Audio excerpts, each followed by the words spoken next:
A mund të flitet për frymën e Krishtlindjeve kur mbijetesa e një fëmije varet nga mbetjet?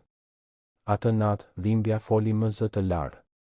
Dhe e vërteta shqeu çdo festim. Nëse kjo histori ju interesoj, mos harroni të abonoheni në kanalin ton dhe na tregoni nga cili qytet po e ndiqni. Duke vazhduar, nata e Krishtlindjes në Tiranë sillte me vete atë ftohtë karakteristik të dimrit shqiptar, llojin e temperaturës që i bën njerëzit të shpejtojnë hapat dhe të kërkojnë ngrohtësinë e shtëpive të tyre.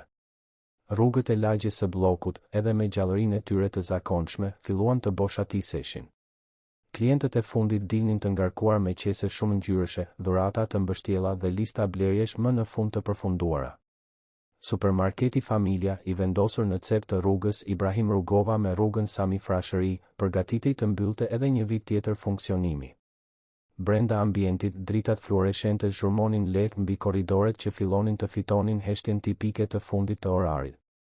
Disa punonjës tashmë kalonin lecka të lagura mbi banak, të tjerë shtynin karroca bosh drejt vendeve të tyre dhe aroma e përzier e produkteve të pastrimit, bukëve të freskëta dhe frutave të pjekura qëndronte pezull në ajrin e kondicionuar. Në sektorin e frutave dhe perimeve, mes arkave prej druri të grumbulluara dhe banakve plot me ngjyra të gjalla, një figurë e vogël lëvizte me një përkushtim që binte në kontrast me përmasat e saj. Luiza ishte vetëm 8 vjeç, por duart e saj të vogla punonin me saktësinë e dikujt që njihte çdo detaj të atij vendi. Ajo rregullonte mollët e kuqe që kishin rënë jashtë arkës, riorganizonte dardhat me njolla kafe, ndante domatet e shtypura nga ato që ende mund të ekspozoheshin. Çdo gjest ishte i kujdesshëm, pothuajse solemn, sikur çdo frut të ishte një thesar që meritonte respekt. Uniforma e saj nuk ishte zyrtare. Në fakt, ishte një bluzë jeshile e zbardhur, shumë e madhe për trupin e saj të imët, dhe një palë gjinse të arnuara në gjunjë. Njolla dheu, lëng frutash dhe lagështi shënonin pëlhurën, duke treguar histori të heshtura të ditëve dhe ditëve të tëra duke përsëritur të njëjtën rutinë. Flokët e saj gështenjë ishin të lidhura në një bisht kali gjysmë të shprishur, disa fije rebele i binin mbi fytyrën e rumbullakët dhe të skuqur nga sforcimi. Luiza njihte çdo cep të atij supermarketi. E dinte saktësisht se ku ndodheshin frutat që fillonin të zbuten, cilat perime vyshkeshin të parat, ku punonisit fshinin kutit e produkteve me ambalazhe të dëmtuara. Ajo kishte ardhur aty për herë të parë pothuajse një vit më parë, e sjell nga një nevojë që asnjë fëmijë nuk duhet ta njohë. Në fillim vetëm vëzhgonte nga larg, me sytë e mëdhenj dhe të vëmendshëm, duke studiuar lëvizjet, oraret, njerëzit.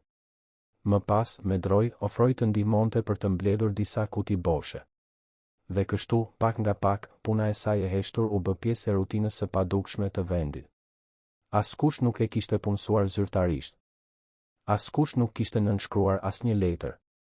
Marrëveshja ekzistonte mes rreshtash, në shikimet e shmangura, në shkëmbimet e heshtura. Luiza organizonte, pastronte, mbante, fshinte. Dhe në këmbim, në fund të ditës, merrte një qese plastike me fruta të vrara, perime të vyshkura, bukë të ditës së mëparshme, produkte që do të hidheshin gjithsesi. Për të, kjo ishte flori. Për supermarketin, ishte një mënyrë e përshtatshme për të zgjidhur dy probleme në të njëjtën kohë. Atë natë Krishtlindjesh, Luiza punonte me një përzierje shprese dhe ankthi. Shpresë sepse ndoshta do të arrinte të merrte në shtëpi disa moll më pak të vrara, ndoshta edhe disa banane që ende nuk ishin bërë plotësisht të zeza. Ankth sepse supermarketi do të mbyllej më herët dhe ajo duhej t'i mbaronte të gjitha detyrat në kohë për të mos humbur shpërblimin e saj të përditshëm. Ndërsa grumbullonte kuti boshe në fund të sektorit, dëgjoi hapa që afroheshin. Instinktivisht uli kokën dhe vazhdoi të punonte, duke u përpjekur të dukej e padukshme, siç bënte gjithmonë kur ndonjë klient kalonte pranë. Shumica nuk e vinin re kurrë, të zënë me listat dhe shqetësimet e tyre. Por ata hapa ndaluan pikërisht pranë saj. Luiza ngriti syt ngadalë dhe pa një burr të gjatë, me pamje elegante edhe me rroba të zakonshme. Ai kishte veshur një xhaketë lëkure kafe të errët mbi një këmishë të bardhë, gjinse të pastra pa asnjë njollë dhe këpucë që dukeshin të shtrenjta. Flokët e tij të zinj ishin pak të shprishur, sikur të kishte kaluar duart nëpër to disa herë, dhe sytë e tij të zinj vëzhgonin skenën me një shprehje që Luiza nuk diti ta interpretonte menjëherë. Ardian Gjoni ishte 32 vjeç dhe kishte një pasuri që shumica e njerëzve nuk do të arrinin ta shpenzonin në 3 jetë. trashëgimtar i një familjeje tradicionale të Tiranës, pronar të njërës prej kompanive më të mëdha të ndërtimit në vend, ai ishte rritur i rrethuar nga privilegje që e bënin të vështirë të kuptonte vështirësitë e jetës së zakonshme. I diplomuar për administrim biznesi me specializim në menaxhim, Ardiani kishte marrë përsipër bizneset e familjes pas vdekjes së babait 5 vjet më parë. Që atëherë jeta e tij përmblidhej në takime, kontrata, vendime financiare dhe një vetmi që parat nuk arrinin ta mbushnin. Ato Krishtlindje do të ishin edhe një herë të tjera që do t'i kalonte vetëm. Nëna e tij po udhëtonte nëpër Evropë me burrin e ri, 2 motrat e tij kishin familjet dhe angazhimet e tyre, dhe ai nuk ishte munduar të pranonte asnjë nga ftesat që kishte marrë nga miq dhe të njohurit. Preferonte vetminë e ndershme sesa falsitetin e bisedave sipërfaqësore në festa që shërbenin vetëm për të maskuar zbrazëtinë. Kishte hyrë në supermarketin familja pothuajse nga një impuls. Apartamenti i tij, i vendosur disa bloqe më tutje, ishte plotësisht bosh me ushqime. Kishte menduar të porosiste diçka, por diçka e kishte bërë të ecte deri aty në atë natë të ftohtë. Ndoshta ishte nostalgjia, kujtimi i kohës kur gjyshja e merrte në supermarket në prag të Krishtlindjeve për të zgjedhur përbërësit për darkën. Ndoshta ishte thjesht dëshira për të dalë nga shtëpia, qoftë edhe për disa minuta. Tani, i ndalur para asaj vajze që organizonte frutat me një seriozitet jo proporcional me moshën e saj, Ardiani ndjeu diçka të çuditshme t'i shtrëngonte gjoksin. Nuk ishte mëshirë, jo saktësisht. Ishte diçka më afër tronditjes, mosbesimit që po shite atë skenë aty, në shekullin e 21, në një nga qytetet më të zhvilluara të Shqipërisë. Luiza, ende duke mbajtur një mollë të shtypur, e shikoi burrin dhe shpejt e shmangu shikimin, sikur të ishte kapur duke bërë diçka të gabuar. Ajo u përpoq të ngrihej dhe të largohej, por Ardiani u ul në gjunjë, duke u bërë në nivelin e saj, dhe zëri i tij doli më i butë se sa priste ai vetë. Ti punon këtu, pyeti ai, por nuk tingëlloi si një pyetje e vërtetë. Tingëlloi si dikush që e dinte përgjigjen, por duhej ta dëgjonte për ta besuar. Luiza hezitoi. Kafshoi buzën e poshtme, shikoi anash duke kërkuar ndonjë punonjës, ndonjë referencë, dikë që mund t'i thoshte se çfarë të bënte. Por të gjithë ishin të zënë në pjesë të tjera të supermarketit. Ajo ishte vetëm aty me atë burr që dukej shumë i rëndësishëm për të biseduar me një vajzë si ajo. Unë vetëm rregulloj gjërat, u përgjigj me zë të ulët, pothuajse një pëshpërim. I vendos frutat në vendin e duhur. I ndaj ato që ende mund të shiten nga ato që nuk mund të shiten. Ndihmoj të pastroj. Gjëra të tilla. Dhe ata të paguajnë për këtë, pyeti Ardiani, megjithse e dinte, në një mënyrë intuitive dhe shqetësuese, se cila do të ishte përgjigja. Luiza tundi kokën në shenjë mohimi. Ata më japin frutat që do t'i hidhnin gjithsesi. Perimet e vyshkura. Bukën e djeshme. Gjëra që askush nuk i do më. Është e drejtë, apo jo? Unë i ndihmoj dhe ata më ndihmojnë gjithashtu.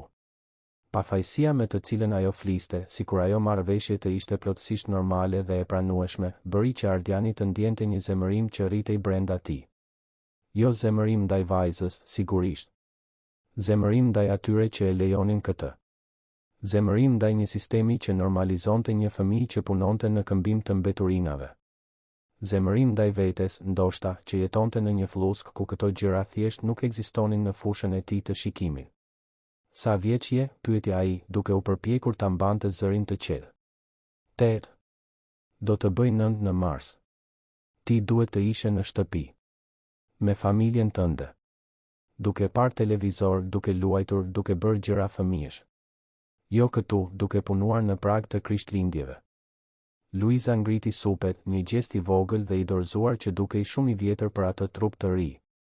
Mami im e di që unë vi këtu. Ajo më lejon. Ne kemi nevojë për ushqim. Dhe është më mirë të bëj këtë se sa të ri rrugëve, apo jo? Këtu është e sigurt. Askush nuk më lëndon. Mua më pëlqen t'i rregulloj gjërat. I bën gjithçka të bukur. Para se Ardiani të mund të bënte më shumë pyetje, një punonjëse u shfaq në korridor. Ishte Mariana, një grua rreth të 40-tave, me flokët të lidhura në një topuz të shtrënguar, me një shprehje zakonisht të lodhur, por që në atë moment ndryshoi në diçka afër panikut kur pa skenën. Ajo e njihte Ardian Gjonin.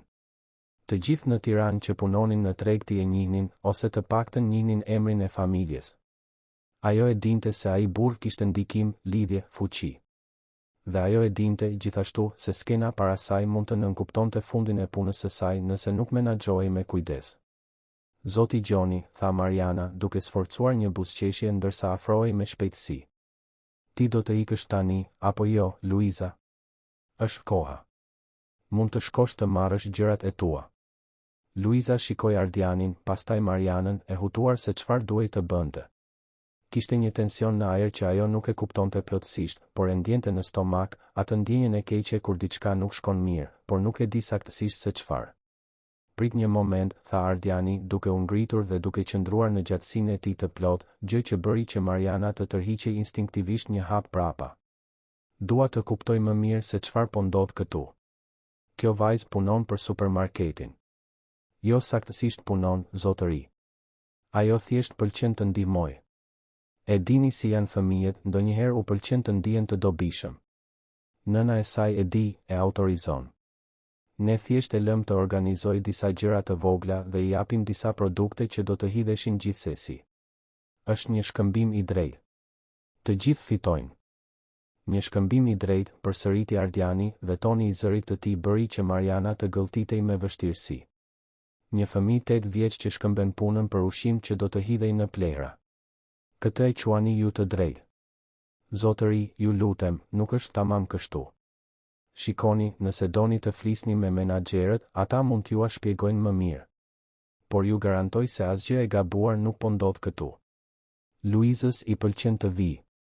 Ajo u ofrua të ndihmonte. Ajo u ofrua, tha Ardiani, duke shikuar Luizën. Apo u desh.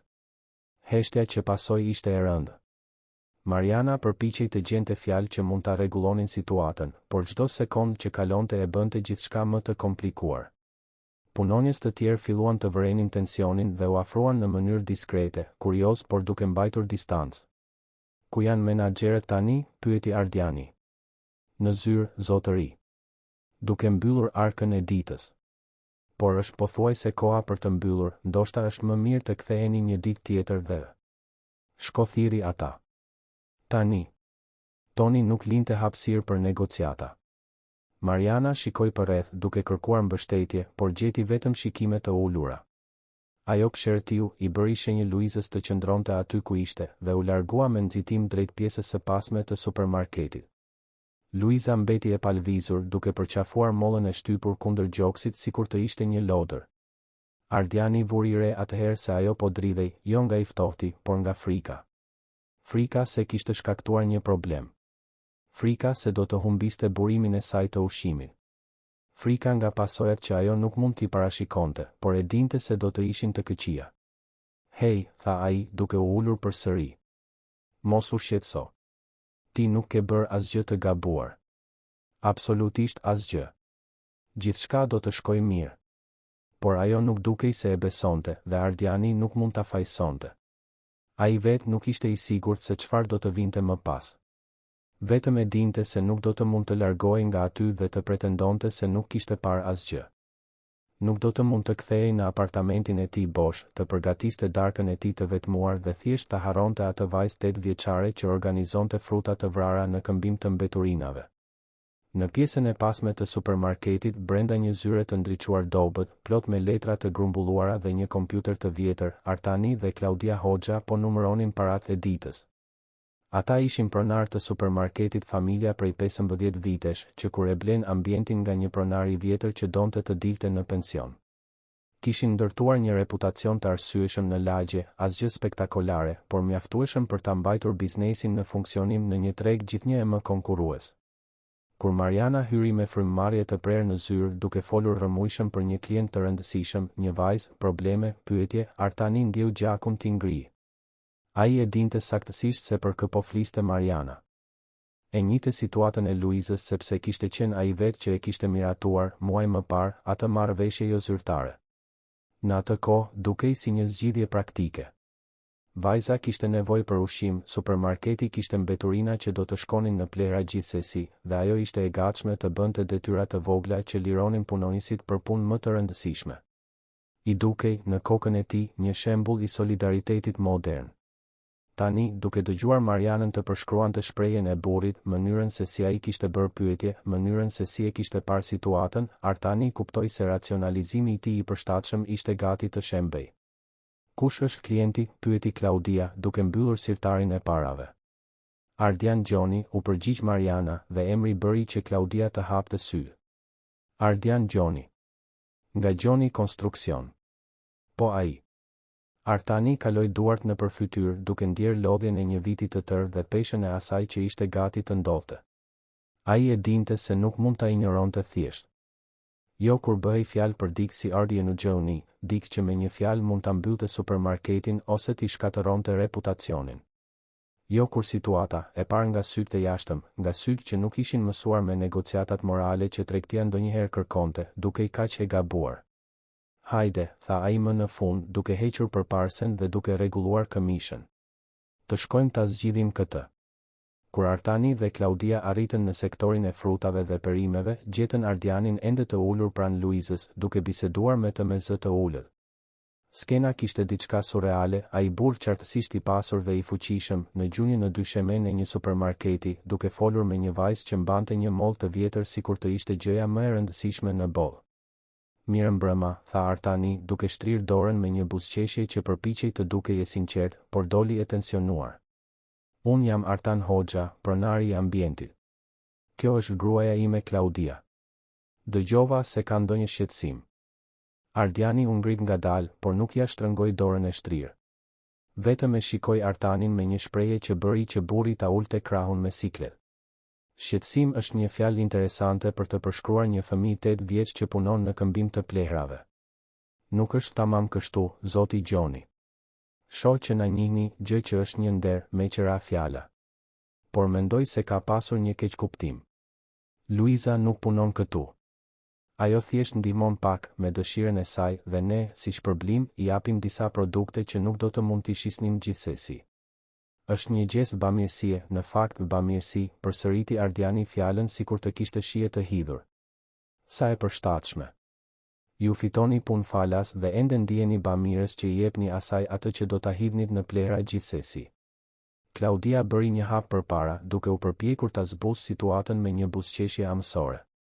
Zoti Gjoni, e kuptoj shqetësimin tuaj, vërtet e kuptoj.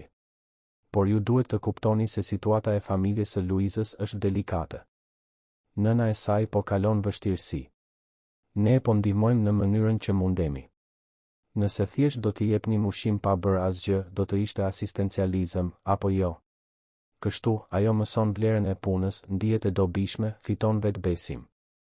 Fjalët tingëllonin të përgatitura, si një fjalim që e kishin përgatitur mendërisht nëse dikush do t'i pyeste ndonjë ditë. Por për Ardianin, çdo fjali vetëm sa e përkeqësonte gjithçka. Racionalizimi, mënyra se si e shndërronin shfrytëzimin në mësim jete, mënyra se si e mbështillnin gjithçka me letër dhuratash morale. Ajo është 8 vjeç, tha Ardiani, dhe zëri I tij u ngrit pak, duke tërhequr vëmendjen e klientëve të pakët që ishin ende në supermarket dhe të punonjësve që pretendonin se punonin, por dëgjonin çdo fjalë. 8 vjeç. Duhet të ishte duke luajtur, duke studiuar, duke qenë fëmijë. Jo duke mësuar vlerën e punës në këmbim të mbeturinave. A keni ndaluar ndonjëherë të mendoni se çfarë po bëni? Për precedentin që kjo krijon? Për pasojat. Zotëri, ju lutem, të bisedojmë në zyrë, sugjeroi Artani, duke shikuar përreth me nervozizëm. Mund ta zgjidhim këtë në mënyrë të civilizuar, pa bërë sken. Pa bërë sken, përsëriti Ardiani. Është pikërisht ajo që doni, apo jo? Ta zgjidhni këtë në heshtje, ta mbani gjithçka të fshehur, të vazhdoni si gjithmonë. Por e dini se çfarë mendoj unë? Mendoj se ndoshta është koha të bëjmë një sken. Ndoshta është koha që njerëzit ta marrin vesh se çfarë ndodh këtu. Atmosfera ndryshoi menjëherë. Artani dhe Klaudia shkëmbyen shikime të alarmuara. Disa punonjës u afruan më shumë, duke formuar një lloj gjysmërrethi rreth diskutimit. Dhe Luiza, në qendër të gjithçkaje, filloi të qante në heshtje, lotët I rridhnin nëpër fytyrën e pistë, ndërsa shtrëngonte mollën me aq forcë sa gishtat e saj u bën të bardhë. Ishte nata e Krishtlindjes dhe në supermarketin Familja të Tiranës, diçka shumë më e madhe se një blerje e thjeshtë e minutës së fundit ishte gati të ndodhte.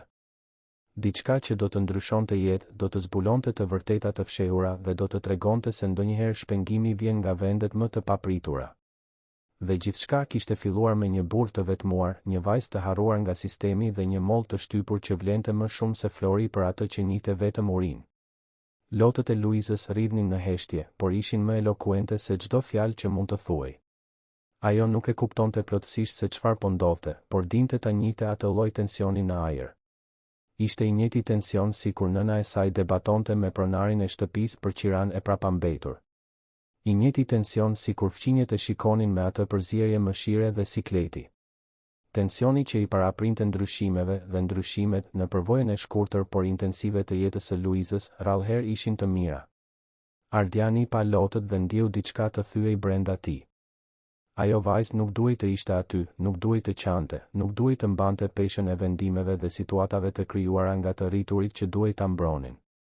Ai ul përsëri në gjunjë, duke injoruar plotësisht Artanin dhe Klaudian dhe e preku butësisht shpatullën e Luizës. "Hej," tha ai butësisht. "Shikon mua. Ti nuk ke faj për asgjë. Asgjë nga këto nuk është përgjegjësia jote. E kuptove?" Luiza dënesi, duke fshirë fytyrën me shpinën e dorës së pisë. "Por tani ata nuk do të më lënë më të vi këtu. Nuk do të mund t'i marr frutat. Mami do të mërzitet. Ne kemi nevojë për frutat." Fjalët ishin si thika. Çdo fjali zbulonte shtresa të një realiteti që Ardiani kur nuk ishte dashur ta përballonte. Shqetësimi i vërtet i vajzës nuk ishte për punën në vetvete, por për humbjen e aksesit në ushqim. Ajo nuk shite shfrytëzim, shite mbijetesë. Dhe kjo perceptim i shtrembëruar, kjo normalizim i të papranueshmes, ishte ndoshta pjesa më shqetësuese e gjithçkaje. "Ti do të kesh ushqim," tha Ardiani me vendosmëri. "Mund të më besosh. Por jo kështu. Jo në këtë mënyrë." Klaudia bëri edhe një hap përpara, zëri i saj tani mbarte një notë mbrojtëse. "Me gjithë respektin, zoti Gjoni, ju nuk e njihni situatën e plotë. Nëna e Luizës, zonja Helena, ajo e di dhe e miraton këtë marrëveshje. Ne nuk po bëjmë asgjë fshehurazi. Është një marrëveshje mes të rriturve të përgjegjshëm." Një marrëveshje, Ardiani u ngrit duke u kthyer për t'u përballur me çiftin. Mes të rriturve të përgjegjshëm. Një grua në situatë vulnerabël nuk ka fuqi reale negocimi. Ajo pranon atë që mundet sepse nuk ka zgjidhje tjetër. "Dhe ju," tha duke treguar Artanin dhe Klaudian, "ju përfitoni nga kjo. E quani ndihmë, mundësi, mësim jete. Por në thelb e dini saktësisht se çfarë është." "Zoti Gjoni," u përpoq Artani, zëri i tij duke zbuluar irritim në rritje në shtresën e kortezisë së rreme. "Ju vini këtu, në ambientin ton, në prag të Krishtlindjeve dhe na akuzoni për gjëra të tmerrshme pa e njohur historinë ton, sfidat tona. E dini sa kushton të mbash një supermarket në funksionim sot? E dini sa taksa paguajmë, sa rregullore duhet të ndjekim, sa punonjës duhet të mbajmë? Ne bëjmë atë që mundemi me atë që kemi. Dhe pjesë e asaj që keni është puna e fëmijëve e papaguar," kundërshtoi Ardiani. "Mund ta mbështillni si të doni, por kjo është ajo që është." Grupi i punonjësve që vëzhgonte po rritej. Ishte Mariana, e tensionuar dhe e shqetësuar. Roberto, kasapi, një burr i madh me duar të kallojzuara që kryqëzonte krahët mbi përparsen e njollosur me gjah. Jessica, arkëtarja më e re, vetëm 19 vjeç, që shikonte Luizën me diçka të ngjashme me solidaritetin. Ishte Bac Anton, roja i pensionuar që punonte aty me gjysmë orari, shpreha e të cilit ishte e palexueshme. Dhe kishte të tjerë, fytyra që përziheshin në kujtimet e Luizës, njerëz që ajo i shihte çdo ditë, por që rrallëherë e shihnin vërtet. Roberto ishte i pari që foli. "Shef," tha ai, duke ju drejtuar Artanit. "Mendoj se ndoshta zoti Gjoni ka të drejtë. E kam thënë edhe më parë. Vajza është shumë e vogël për të qenë këtu duke punuar." Artani u kthye drejt Robertos me sy flakërues. "Edhe ti, Roberto? Pas gjithçkaje që bëjmë për ju. Bonuse në fund të vitit, ditë pushimi kur keni nevojë, fleksibilitet me oraret. Dhe ti na kthen shpinën kështu. Nuk është kthim shpine, shef. Është të thuash atë që është gabim. Ne gjithmonë e kemi ditur se kjo këtu nuk ishte në rregull." Jessica gjithashtu foli, zëri i saj dridhej pak, por ishte i vendosur. Është e vërtetë. Komentonim në dhomën e zhveshjes. Luiza është një fëmijë. Ajo duhet të ishte në shkollë, jo këtu duke mbajtur kuti. Klaudia shikoi punonjësit me një shprehje tradhtie. Ju e dinit dhe nuk tha të kur asgjë. Të gjithë ju. Për muaj me radhë. Dhe tani, sepse shfaqet dikush nga jashtë, ju ndryshoni mendim. Sepse kishim frikë, tha Mariana me zë të ulët. Frikë të humbisnim punën. Të pushoheshim. Të mos arrinim të paguanim faturat. Por Zoti Gjoni ka të drejtë. Kjo nuk është në rregull. Ardiani vëzhgonte dinamikën që shpalosej, duke parë se si prania e tij katalizonte rrëfime dhe guxime që me siguri ishin të ndrydhura prej kohësh. Ishte interesante, mendoj, se si funksiononte pushteti. Ai nuk kishte kërcënuar askënd drejt për drejt, por fakti I thjesht se ishte ai që ishte, se kishte mbiemrin që kishte, krijonte një mbrojtje të përkohshme që u lejonte njerëzve të thoshin të vërteta që normalisht do të mbeteshin të varrosura. Bac Anton, I cili deri atëherë kishte qëndruar në heshtje, më në fund foli. Zëri I tij ishte I rënd, I ngarkuar nga përvoja e dekadave të jetës. Kam punuar 30 vjet si polic para se të dilja në pension. Kam parë shumë gjëra. Gjëra që e bëjnë këtë këtu të duket si asgjë. Por e dini se çfarë mësova në ato vite? Se e gabuara është e gabuar, pavarësisht sa e vogël të jetë. Dhe se kur ne I normalizojmë padrejtësitë e vogla, hapim derën për të mëdhata. Heshtja që pasoi ishte e rëndë. Artani duke I gati të shpërthente, fytyra e tij e kuqe, duart të shtrënguara grusht. Klaudia kishte lot në sy, por nga zemërimi apo turpi ishte e vështirë të thuaj. Dhe Luiza, në qendër të stuhisë që pa dashje kishte krijuar, vetëm përqafonte mollën e saj dhe dëshironte të zhdukej. Ardiani nxori celularin nga xhepi. Do të bëj disa telefonata, tha ai me qetësi. Së pari në shërbimin social shtetëror. Pastaj te disa të njohurit e mi në bashki. Dhe pastaj te disa gazetarë që njoh. Kjo histori duhet të dalë në drigë.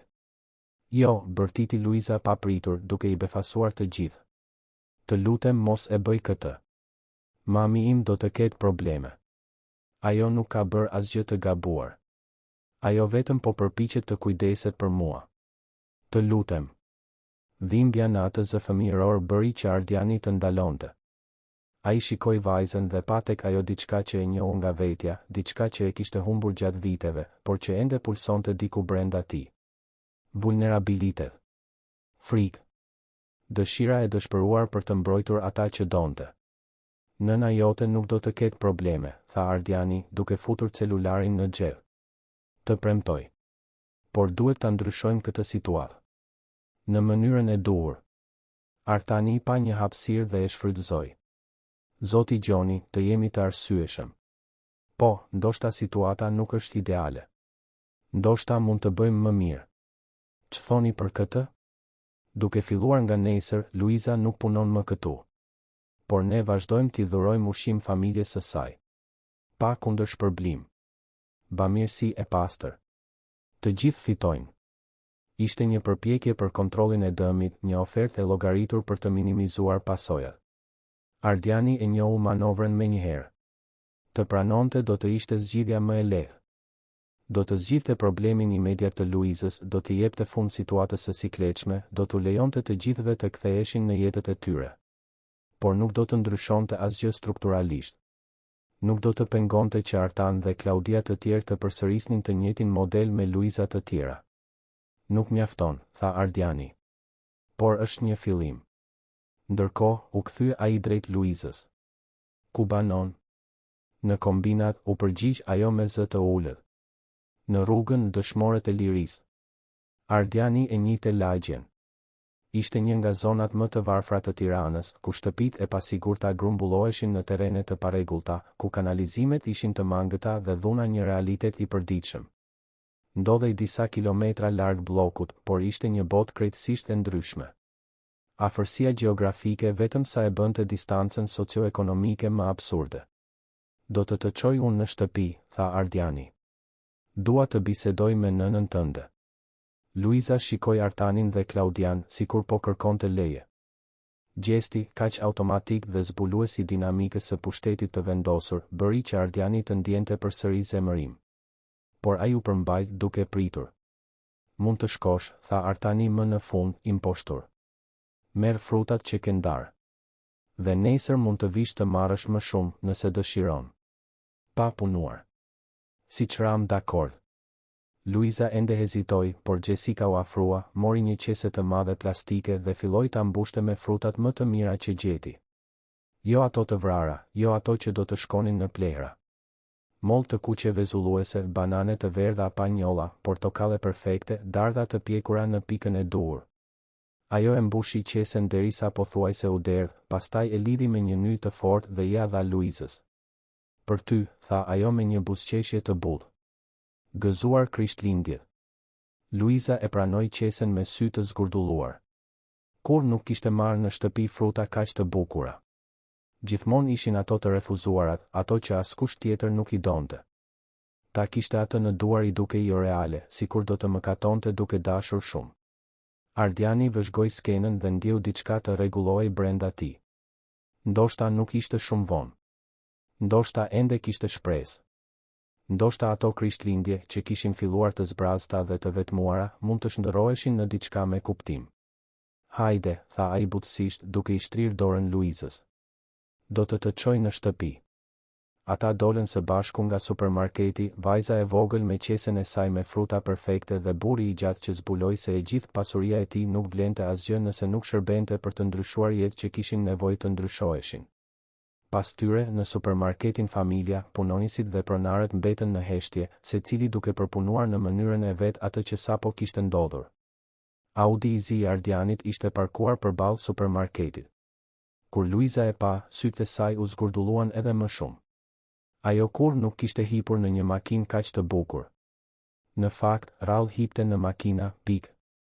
Familja e saj nuk kishte automjet, varej nga autobusët dhe ecja në këmbë. Ardiani hapi derën e pasme, e ndihmoi Luizën të hynte, vendosi qesen me fruta me kujdes pranë saj dhe pastaj shkoi në vendin e shoferit. Brendësia e makinës mbante erë lëkure të re dhe ajri të kondicionuar të shtrenjtë. Zhurma e motorit ishte pothuajse e padëgjueshme, një gërhim e lehtë që binte në kontrast me zhurmën e autobusëve të vjetër që Luiza njihte. Ndërsa ngiste nëpër rrugët e ndriçuara të Tiranës, Ardiani shikonte her pas here Luizën në pasqyrën e brendshme. Ajo ishte tepër e qetë, me duart në prehër, duke shikuar nga dritarja me një shprehje që përziente frikën dhe magjepsjen. Më trego pak për veten tënde, tha Ardiani, duke u përpjekur të thyente heshtjen e rëndë. Ti shkon në shkollë? Shkoj. Jam në klasë të tretë. Por ndonjëherë mungoj. Pse mungon? Sepse duhet të ndihmoj mamin. Ose sepse jam e lodhur. Ose sepse nuk kam fletore. Varet nga dita. Çdo përgjigje ishte një thumbim i ri. Ardiani mendoi për mbesat e tij që studionin në shkolla private shumë të shtrenjta, që kishin dhoma plot me lodra, rroba firmato, akses në gjithçka që parat mund të blinin. Mendoi se sa mizorisht arbitrar ishte fati. Luiza nuk kishte bërë asgjë për të merituar jetën që kishte. Mbesat e tij nuk kishin bërë asgjë për të merituar jetën që kishin. Ishte thjesht fat, rastësi, lotaria absurde e lindjes. Po baba yt, pyeti Ardiani me kujdes. Është afër? Nuk e di. Mami thot se ai iku kur unë isha bebe. Kur nuk e kam njohur. Duhet të jetë e vështirë. Luiza ngriti supet. Nuk mund të marr malli për dikë që nuk e ke njohur kur, apo jo? Përgjigja kishte një mençuri të trisht, një pranim të dorëzuar që asnjë fëmijë nuk duhet ta kishte. Ardiani nuk diti çfarë të përgjigjej, kështu që thjesht vazhdoi të ngiste, duke dalë nga rrugët e ndriçuara mirë dhe me pemë të bllokut dhe duke hyrë gradualisht në zona më pak të kuruara, ku asfalti i linte vendin kaldrëmit dhe rrugëve me dhe, ku shtëpitë bëheshin më të afërta me njëra tjetrën, më të thjeshta, më të pasigurta. Kombinati natën kishte atë atmosferën specifike të lagjeve të varfra në qytetet e mëdha. Jo domosdoshmërisht të rrezikshme, por të shënuar nga një vigjilencë e vazhdueshme. Grupe të rinj në përqoshe, duke shikuar Audin që kalonte me kuriozitet dhe ndoshta me dyshim. Qenë që lejnin pasportave të ndryshkura. Drita të dobta nga shtëpit ku familjet shtrëngoheshin në hapësira të vogla. Zhurmë televizorësh të lartë, zëra që debatonin, fëmijë që luanin edhe natën. Luiza e udhëzoi Ardianin nëpër rrugët e ngushta derisa arritën në një shtëpi të vogël, të lyer me një blu të zbeth, me një portë druri gjysmë të shtrembër. Pjesa e përparme e shtëpisë ishte e thjeshtë, pothuajse e rreptë. Një dritare me hekura, një derë druri që kishte nevojë për një lyrje të re, një shkallë e vogël betoni e plasaritur. Këtu është, tha Luiza me zë të ulët. Ardiani parkoi makinën dhe doli, duke ndihmuar Luizën të zbriste dhe duke marrë qesen me fruta. Ata ecën drejt portës, të cilën Luiza e hapi pa pasur nevojë për çelës, thjesht duke ngritur një shul të thjeshtë. Para se të arrinin te dera, ajo u hap. Një grua u shfaq, e ndriçuar nga drita e dobët e brendshme. Helena ishte ndoshta rreth të 30-tave, por dukej më e vjetër, sikur jeta i kishte gdhendur vite shtesë në fytyrë. Ishte shumë e dobët, me flokë gështenje të lidhura në një bisht kali të lirshëm, e veshur me një bluzë të zbardhur dhe pantallona tutash të vjetruara. Sytë e saj, megjithatë, ishin njësoj si të Luizës. Të mëdhenj, shprehës, plot me një intensitet që varfëria nuk kishte arritur ta shuante. Kur pa Luizën të shoqëruar nga një huaj i veshur mirë, duke mbajtur një qese me fruta, fytyra e Helenës kaloi nëpër disa shprehje. Hutim, shqetësim dhe pastaj diçka afër frikës. Luiza, çfarë ka ndodhur? Pyeti ajo, duke zbritur shkallën dhe duke u afruar. Kush është ky zotëri? Mami, filloi Luiza, por nuk dinte si ta shpjegonte. Ardiani u hodh përpara, duke shtrirë dorën. Mirëmbrëma, zonja Helena. Emri im është Ardian Gjoni. E gjeta vajzën tuaj duke punuar në supermarket dhe mendova se ishte më mirë ta sillja personalisht në shtëpi. Duhet të bisedojmë. Helena nuk ja shtrëngoi dorën e shtrirë. Krahët e saj u kryqëzuan mbrojtësisht mbi gjoks. Duke punuar? Ajo vetëm ndihmon pak. Nuk është punë e vërtetë.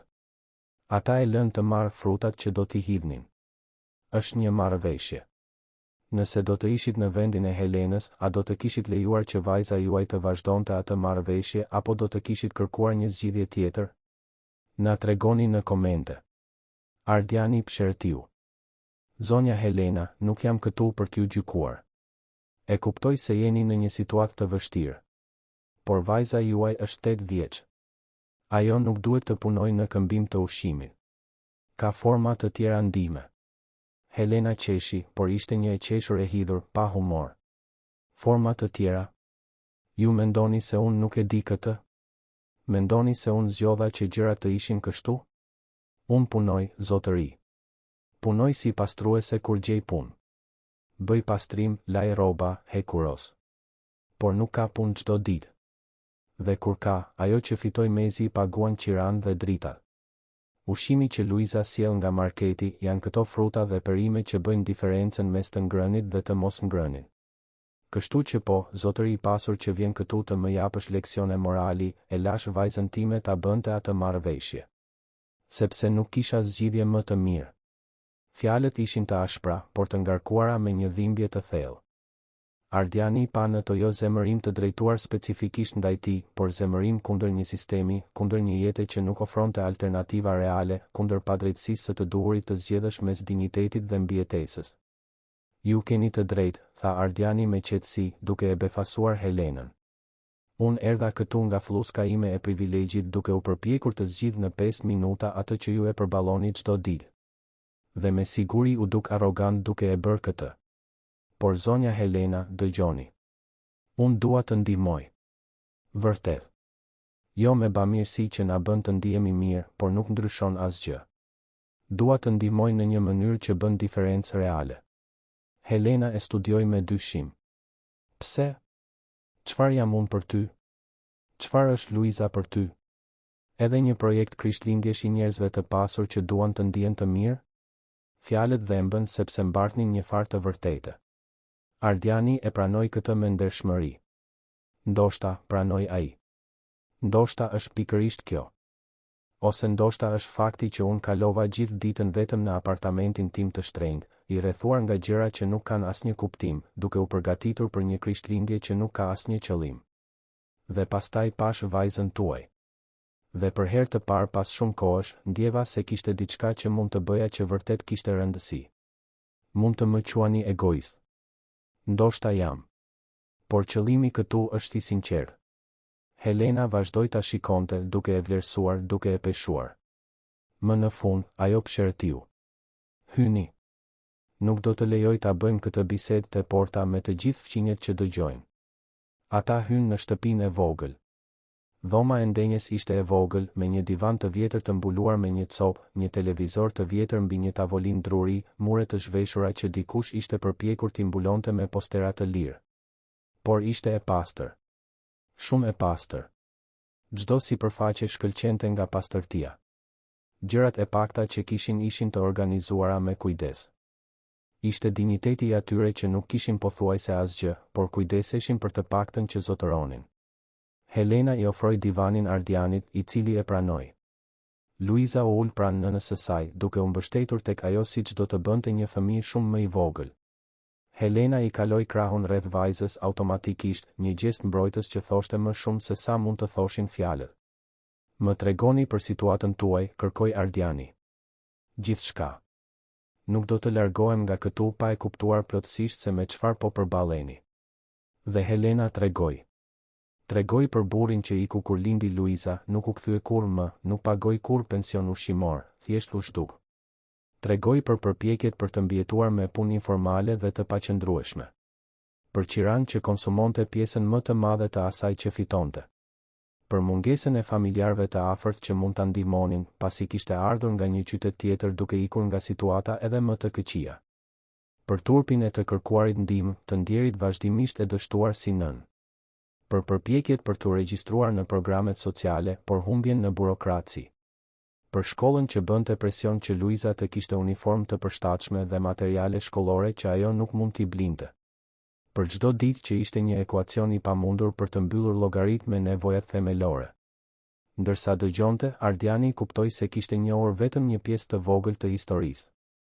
Luiza që punonte në supermarket nuk ishte një incident i izoluar. Ishte simptom e një sistemi të tërë që dështonte. E një rrjeti sigurie sociale që duhej të ekzistonte, por kishte aq shumë vrima sa njerëzit binin vazhdimisht nëpër to kur Helena mbaroi, zëri i saj ishte i ngjirur. Luiza flinte e mbështetur tek ajo, e raskapitur nga dita dhe emocionet. Molla që kishte mbajtur gjithë ditën ishte ende në dorën e saj. Ardiani u ndjei i përulur. U ndjei i vogël pavarësisht gjithë parave të tij. U ndje budalla që mendoi se mund ta zgjidhte gjithçka me disa telefonata dhe donacione. Por ndjeu gjithashtu vendosmëri. Vendosmëri për të bërë diçka, për të përdorur burimet dhe privilegjet e tij për të krijuar ndryshim real. Zonja Helena, tha ai më në fund. Do të jem i drejt për drejt. Dua t'ju ndihmoj, jo vetëm sot, por në mënyrë të qëndrueshme. Por duhet ta bëj këtë siç duhet. Me lejen dhe pjesëmarrjen tuaj, jo duke ju anashkaluar. Ju jeni nëna. Ju vendosni. Kështu që më thoni. Çfarë ju nevojitet? Helena e shikoi për një moment të gjatë. Pastaj, për herë të parë që kur ishin takuar, ajo qau. Jo lot zemërimi apo inati, por lehtësimi. Lehtësimi që po shihej, që po dëgjohej, që dikush po pyeste në vend që të supozonte. Dhe aty, në atë shtëpi të vogël në kombinat, në pragun e krishtlindjeve më të çuditshme që të dy kishin jetuar ndonjëherë, filloi të lindte diçka e re. Një partneritet i pamundur. Një mundësi për ndryshim. Një shans për të transformuar jo vetëm dy jetë, por ndoshta një mënyrë të tërë të menduarit për bamirësinë, dinjitetin dhe çfarë do të thotë vërtet të ndihmosh dikë. Jashtë, Tirana vazhdonte jetën e saj të natës. Por brenda asaj shtëpie, bota po ndryshonte. Ngadalë, me siklet, por po ndryshonte. Dhe ndonjëherë, mendoi Ardiani ndërsa vëzhgonte Luizën që flinte me mollën e saj, ishte pikërisht kështu që fillonin transformimet më të mëdha. Me një takim të papritur. Me dikë të gatshëm të ndalonte dhe të shihte atë që të gjithë e injoronin. Me guximin për të mos pranuar se gjërat ishin ashtu siç ishin thjesht sepse gjithmonë kishin qenë kështu. Krishtlindjet po vinin. Dhe me to, mundësia e rilindjeve që askush nuk i kishte parashikuar. Dita e krishtlindjeve zbardhi ndryshe në shtëpinë blu të kombinatit. Për herë të parë pas shumë kohësh, Luiza u zgjua pa peshën e shqetësimit. Hapi syt ngadalë, ende gjysmë e përgjumur, dhe për disa sekonda nuk e kujtoi natën e kaluar. Pastaj gjithçka i u kthye. Burri i gjatë nga supermarketi. Debati. Udhëtimi me makinë. Premtimet që dukeshin shumë të mira për të qenë të vërteta. Ajo u ngrit dhe shkoi në kuzhinën e vogël, ku nëna e saj ishte tashmë zgjuar, e ulur në tavolinë me një filxhan kafeje të holluar në duar. Helena kishte rrath të zinj poshtë syve, shenje e një nate pa gjumë. Kur pa Luizën, u përpoq të buzëqeshte, por buzëqeshja nuk i arriti sy. Mirëmëngjes, bija ime. Gëzuar Krishtlindjet.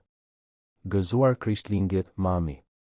Luiza u afrua dhe e përqafoi Helenën nga pas, duke mbështetur kokën në shpinën e saj. U mërzite me mua, apo jo? Helena u kthye dhe e tërhoqi vajzën në një përqafim të vërtet, duke e shtrënguar fort. Nuk u mërzita, dashuri. U shqetësova. Dhe u hutova. Dhe pata frikë. Por nuk u mërzita. Zoti Ardian do të na ndihmojë vërtet? Nuk e di, Luiza. Njerëzit e pasur gjithmonë premtojnë shumë gjëra. Por kur dielli lind dhe jeta kthehet në normalitet, premtimet zhduken. Kam mësuar të mos u besoj shumë fjalëve të bukura. Por ai dukej serioz. Helena i largoi butësisht disa fije flokësh nga fytyra e vajzës. Do të presim të shohim, dakord? Dhe nëse ai nuk kthehet, ne do të vazhdojmë siç kemi vazhduar gjithmonë. Së bashku. Duke mbijetuar. Nuk ishte përgjigja që Luiza donte të dëgjonte, por ishte përgjigja realiste e dikujt që ishte zhgënjur shumë herë nga jeta. Vajza tundi kokën dhe u ul në tavolinë.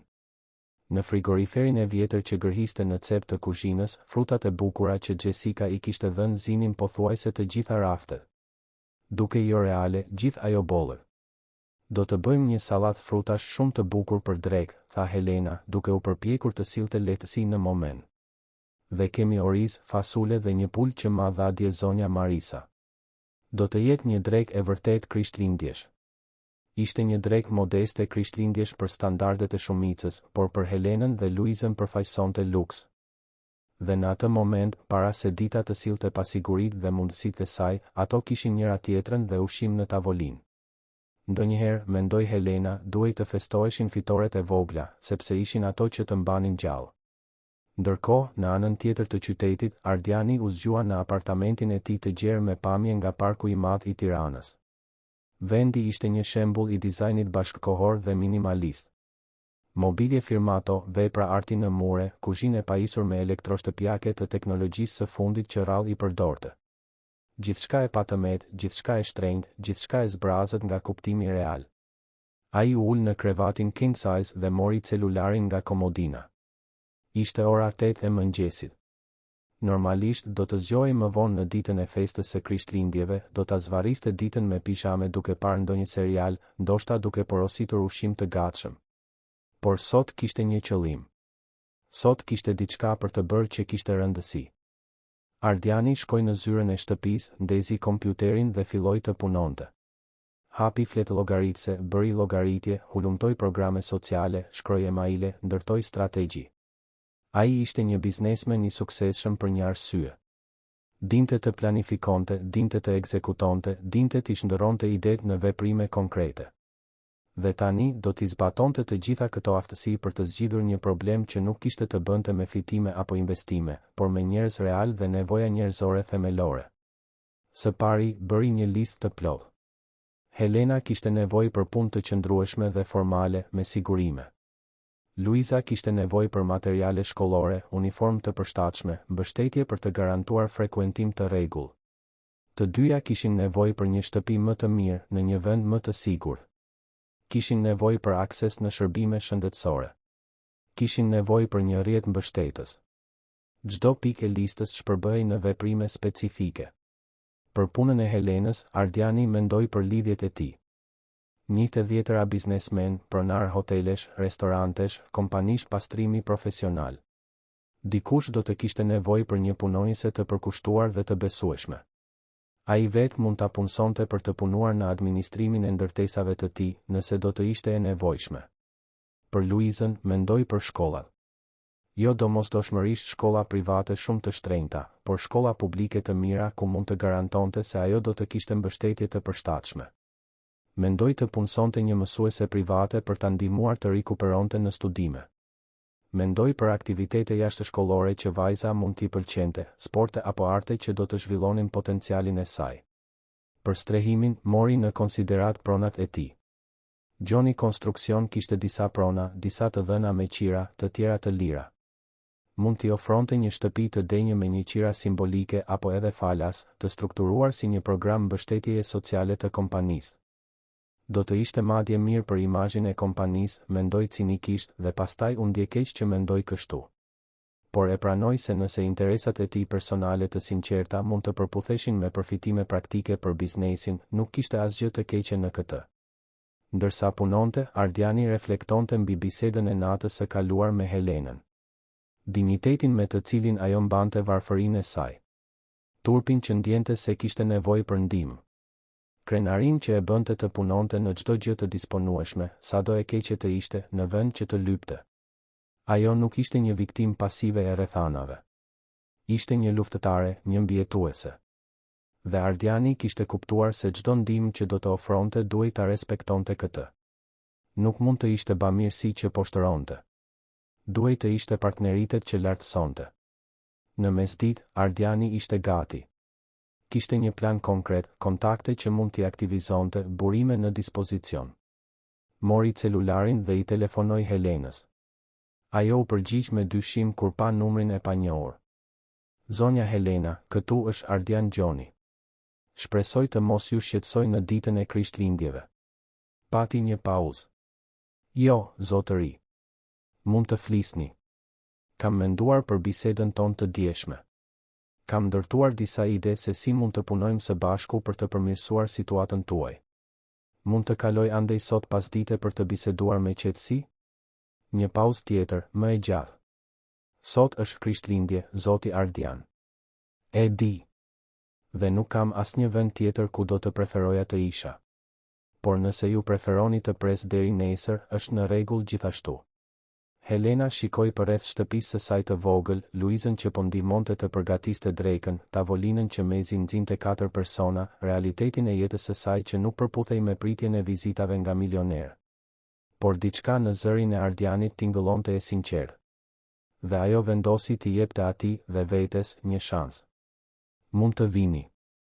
Por ju paralajmëroj se nuk është asgjë e sofistikuar këtu. Nuk e prisja të ishte. Dhe për mua, kjo është perfekte. Kur Ardiani arriti pasdite, solli me vete jo vetëm dokumentet dhe planet e tij, por edhe 2 qese të mëdha me ushqim. Jo ushqim gati për t'u prishur apo mbeturina supermarketi. Ushqim të vërtetë. Një gjel deti të pjekur të plot, përshesh, oriz, sallata, ëmbëlsira, pije freskuese, lëngje. Një Krishtlindje të vërtetë. Helena hapi derën dhe për herë të parë e shikoi pa shtresën e dyshimit të mëparshëm. Zoti Ardian, kjo është tepër. Është Krishtlindje, zonja Helena. Dhe nëse më lejoni, do të doja ta ndaja me ju. Luiza u shfaq pas nënës së saj, syt i shkëlqenin kur pa Ardianin. Ajo vrapoi drejt tij dhe e përqafoi, duke befasuar si veten ashtu edhe burrin. Ardiani, që nuk kishte shumë praktik me fëmijët, u ndje pak i ngathet në fillim, por pastaj ja ktheu përqafimin. Kishte diçka prekse në atë gjest spontan afeksioni që vinte nga një vajzë që kishte të gjitha arsyet të dyshonte tek të rriturit. Ata përgatitën tavolinën së bashku, duke përzier ushqimin që Helena kishte bërë me atë që Ardiani kishte sjell. Rezultati ishte një përzierje e çuditshme, por perfekte e 2 botëve që rrallë takoheshin. U ulën të 3 rreth tavolinës së vogël dhe për herë të parë pas vitesh, si Ardiani, ashtu edhe Helena dhe Luiza u ndjen pjesë e diçkaje të ngjashme me familjen. Gjatë drekës, Ardiani prezantoi planin e tij. Foli për mundësitë e punësimit për Helenën, për garantimin e arsimit të duhur për Luizën, për mundësitë e një strehimi më të mirë. Foli ngadalë, me pauza, duke u siguruar që Helena e kuptonte se nuk ishin premtime boshe, por veprime konkrete që ai ishte i gatshëm t'i lehtësonte. Helena dëgjoi gjithçka, duke bërë pyetje praktike. Sa do të kushtonte? Çfarë do të pritej prej saj në këmbim? Do të kishte kontrata? Dokumente? Ajo ishte mashtruar më parë nga premtime të bukura që fshinin kurthe. Nuk do të lejonte të ndodhte përsëri. Ardiani i vlerësoi pyetjet. Ato tregonin inteligjencë dhe kujdes, cilësi që duhej t'i kishte për të mbijetuar në situatën e saj. Ai ju përgjigj me ndershmëri gjithçkaje. Po, do të kishte letra. Kontrata pune formale, dokumente qiraje, gjithçka ligjore dhe transparente. Jo, nuk priste asgjë përtej asaj që çdo punëdhënës do të priste nga çdo punonjës. Punë e ndershme për pagë të drejtë. Ndihma me strehimin do të strukturohej si pjesë e një programi social të kompanisë, diçka që ai madje synonte ta zgjeronte për familje të tjera në nevojë nëse kjo do të funksiononte. Po për këtë, pyeti Helena duke treguar ushimin, gjithçka që ai kishte sjell. Kjo do të llogaritet? Jo, tha Ardiani me vendosmëri. Kjo është Krishtlindje. Kjo është humanizëm. Nuk hyn në asnjë llogari. Gjatë pasdites, ndërsa bisedonin dhe hanin, ndodhi diçka magjike. Muret mes realiteteve të tyre të ndryshme filluan të binin. Ardiani foli për familjen e tij, për vetmin që ndjente pavarësisht gjithë pasurisë, për humbjen e babait dhe se si kjo i kishte ndryshuar perspektivën mbi atë që vërtet kishte rëndësi. Helena foli për ëndrat e saj, se si donte që Luiza të kishte mundësi që ajo kur nuk i kishte pasur, se si ndonjëherë ndjej e dështuar por vazhdonte të luftonte sepse dorëzimi nuk ishte një opsion. Luiza, nga ana e saj, thjesht shijonte të kishte dy të rritur që i kushtonin vëmendje, që bisedonin me të sikur mendimet e saj të kishin rëndësi, duke e trajtuar si fëmijë në vend të një punëtoreje të vogël e të padukshme. Ajo foli për shkollën, për shoqet, për filmat vizatimor që i pëlqenin, për ëndrat fëminore që dukeshin të pamundura, por që Ardiani i shënoi mendërisht si gjëra që mund t'i bënte realitet. Kur dielli filloi të perëndonte, duke pikturuar qiellin e Tiranës me tone portokalli dhe rozë, Ardiani e dinte se duhej të largohej. Por më parë, mori një zarf që kishte sjell. Zonja Helena, kjo është një paradhënie. Para të mjaftueshme për qiran e këtij muaji dhe të ardhshmit, plus diçka shtesë për çfarëdo që të keni nevojë. Nuk është bamirësi, është investim. Investim tek ju, në dinjitetin tuaj, për t'ju dhënë hapësirë të merrni frymë ndërsa i organizojmë të gjitha. Helena e mori zarfin me duar që i dridheshin. E hapi dhe pa më shumë para se sa fitonte në 3 muaj punë të rëndë. Lotët i mbushën sytë. Nuk di si të falënderoj. Nuk ka nevojë të falënderosh. Vetëm duhet të besosh. Të besosh se mund ta bëjmë këtë të funksionojë së bashku. Ti, unë, Luiza. Si partner, jo si shpëtimtar dhe viktim. Si njerëz që ndihmojnë njëri tjetrin sepse kështu duhet të funksionojë bota. Në ditët pas Krishtlindjeve, jeta e Helenës dhe Luizës filloi të ndryshonte në mënyra të prekshme. Ardiani përmbushi çdo premtim. I gjeti Helenës një punë në një kompani pastrimi profesional të një miku, me sigurime, pagë fikse, përfitime. Nuk ishte punë magjepsëse, por ishte e dinjitetshme, e qëndrueshme, ligjore. Helena do të fillonte në vitin e ri. Për Luizën, e regjistroi në një shkollë publike të njohur për cilësinë e saj, i siguroi të gjitha materialet e nevojshme, uniforma të përshtatshme, dhe punësoi një mësuese private që do të vinte 2 herë në javë për ta ndihmuar të rikuperonte në lëndët ku ishte prapa. Për strehimin, i ofroi një shtëpi të vogël, por të denjë në një lagje më të mirë, një nga pronat e kompanisë që ishte e lirë.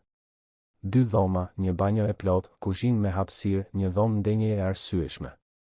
Nuk ishte luks, por krahasuar me shtëpinë blu në kombinat, ishte një pallall. Qiraja do të ishte simbolike, një vlerë që Helena mund ta paguante me pagën e saj të re, pa u shtrënguar. Por jo gjithçka ishte e lehtë. Pati rezistencë. Pati komplikime. Pati momente kur gjithçka pothuajse u shem. Historia për supermarketin Familja filloi të qarkullonte.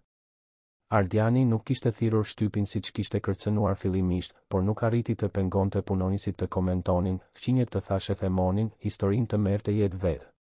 Brenda pak ditësh, grupet në rrjetet sociale të lagjes diskutonin rastin. Disa mbronin Artanin dhe Klaudian, duke thënë se ata e kishin ndihmuar vajzën në mënyrën e tyre.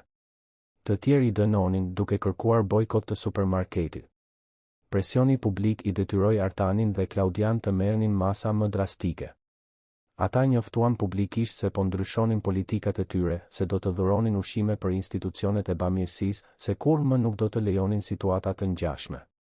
Ishte kontroll dëmi, e dinte Ardiani, por ishte gjithashtu ndryshim real.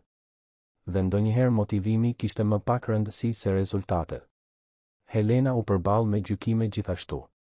Fqinjet që më parë simpatizonin luftën e saj tani përshpërisnin se ajo ja kishte shitur veten një burri të pasur. Se me siguri kishte diçka më shumë prapa gjithë asaj ndihme. Se askush nuk ndihmonte kështu falas. Thashe themet ishin mizore dhe të pabaza, por lëndonin. Një pasdite, Helena arriti në shtëpinë e re, ku po zhvendoseshin gradualisht me sy të kuq nga të qarat. Ardiani ishte aty duke ndihmuar të montonte mobiljet që kishte bler për vendin. Çfarë ka ndodhur? Pyeti ai i shqetësuar. Njerëzit, tha Helena mes dëneseve. Gjërat që po thon. Që unë po përfitoj prej teje. Që ti po përfiton prej meje. Që ka interesa të fshehta në gjithë këtë. Nuk e duroj dot më. Ardiani ndjeu zemërim. Zemërim ndaj njerëzve që gjykonin pa ditur. Zemërim ndaj një shoqërie që i bënte aktet e mirësisë së sinqert kaq të rralla saqë kur ndodhnin shiheshin me dyshim. Zonja Helena, më shikoni. Ajo që ka rëndësi është e vërteta. Ne e dim të vërtetën. Luiza e di. Kjo është ajo që ka rëndësi. Njerëzit do të flasin gjithmonë, pavarësisht se çfarë bëjmë. Nëse do të vazhdonin si më parë, do të thoshin se ju ishit neglizhente duke e lënë Luizën të punonte. Tani që kemi ndryshuar, thonë se ka interesa të fshehta. Nuk mund ta fitosh këtë lojë. Kështu që ne thjesht nuk luajmë. Ne bëjmë atë që është e drejtë dhe i lëmë të tjerët të flasin çfarë të duan. Por them. E di. Dhe më vjen keq për këtë. Por ju jeni më e fortë se çdo thashë them. E keni provuar këtë çdo ditë që keni mbijetuar, që jeni kujdesur për vajzën tuaj, që nuk jeni dorëzuar edhe kur do të kishte qenë më e lehtë. Kjo forcë nuk zhduket vetëm sepse disa njerëz flasin keq. Helena fshiu lotët dhe tundi kokën.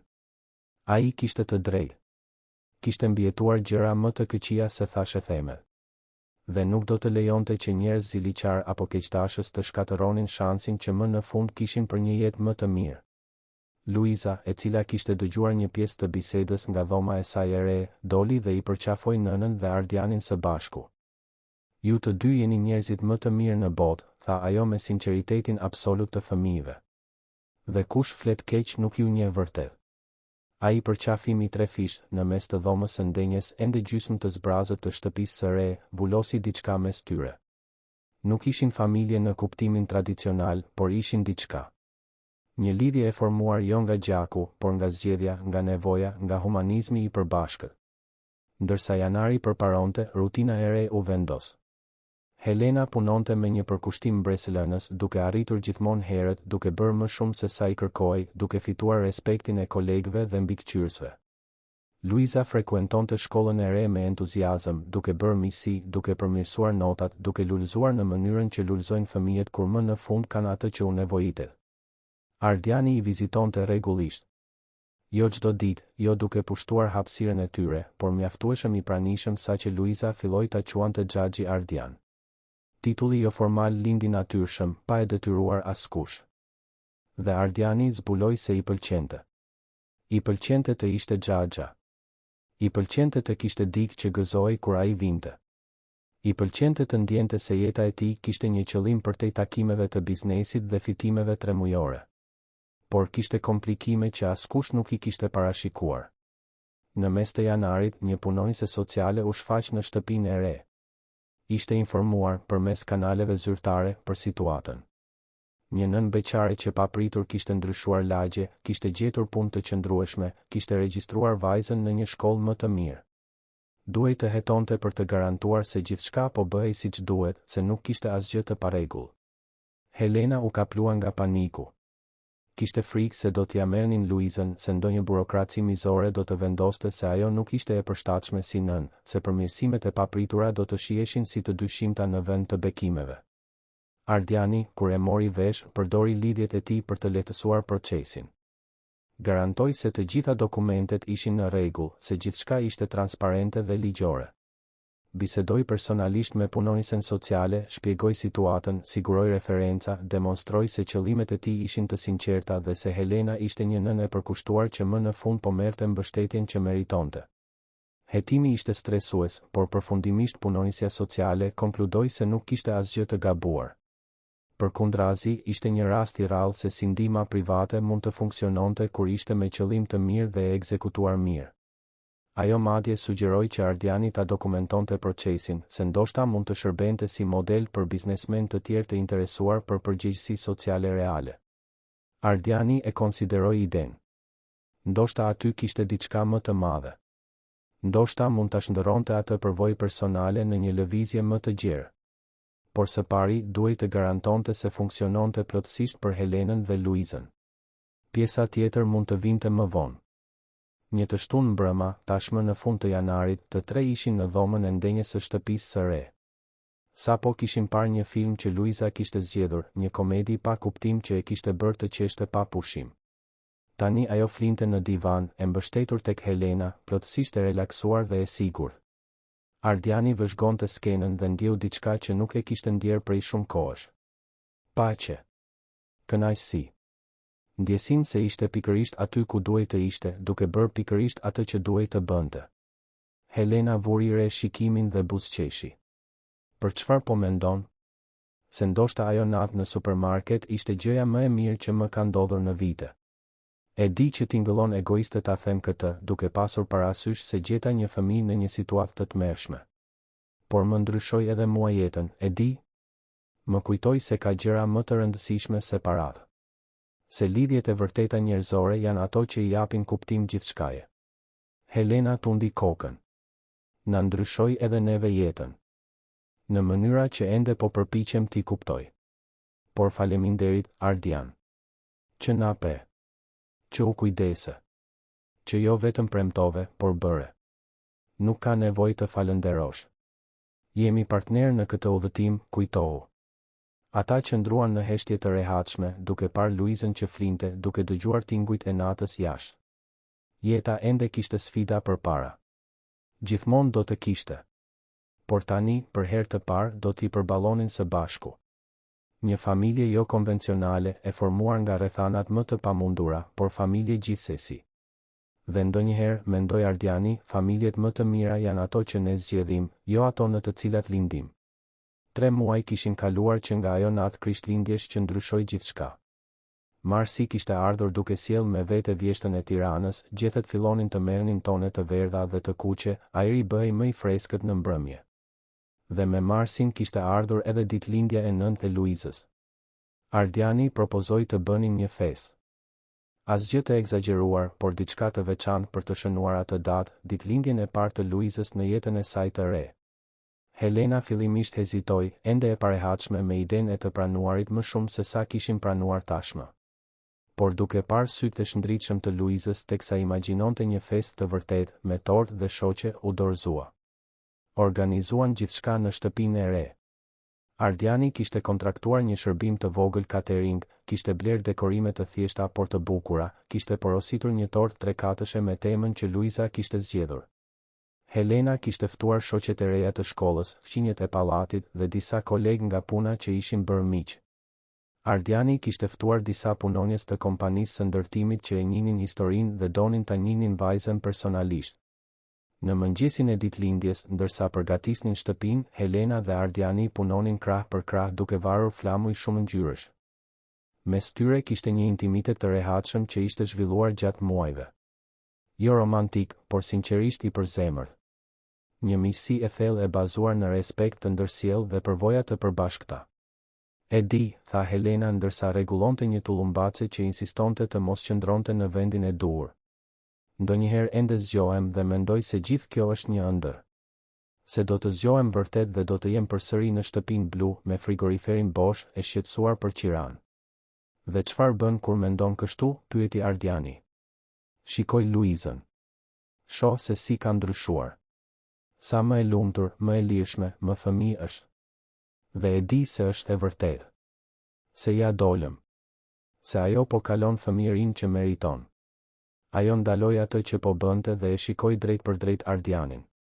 Dhe kjo është për shkakun tënd.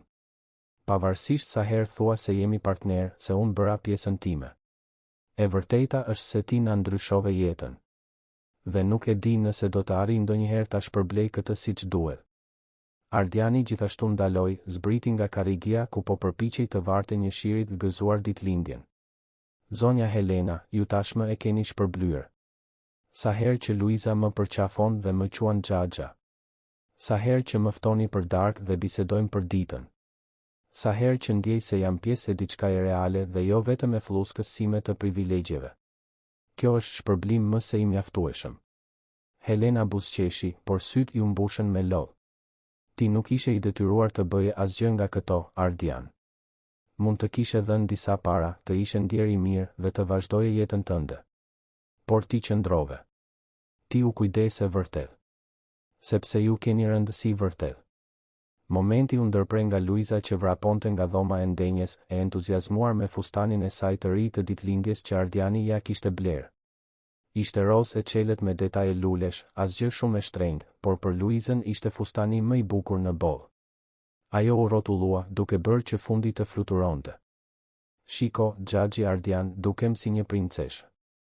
Dukesh vërtet, pranoi ai me një buzëqeshje të gjerë. Princesha më e bukur e Tiranës. Festa ishte një sukses absolut. Fëmijë që vraponin nëpër shtëpi, qeshnin, luanin, hanin ëmbëlsira. Të rritur që bisedonin, shkëmbenin histori, formonin lidhje. Helena qarkullonte mes të ftuarve me një lehtësi që Ardiani kur nuk e kishte parë tek ajo më parë. 3 muaj gjumë të rregullt, ushqim të mirë, ulje e stresit të vazhdueshëm kishin bërë mrekulli. Ajo dukej vite më e re, më e lehtë, më vetvetja. Luiza ishte rrezatuese. E rrethuar nga shoqet duke fryrë qirinjt e tortës ndërsa të gjithë këndonin shumë urime, duke hapur dhuratat me gëzimin e pastër të një fëmije që më në fund mund të ishte thjesht fëmijë. Nuk kishte asnjë hije shqetësimi në fytyrën e saj. Asnjë peshë përgjegjësisht që nuk duhej t'i mbante. Vetëm lumturi e thjeshtë dhe e sinqertë.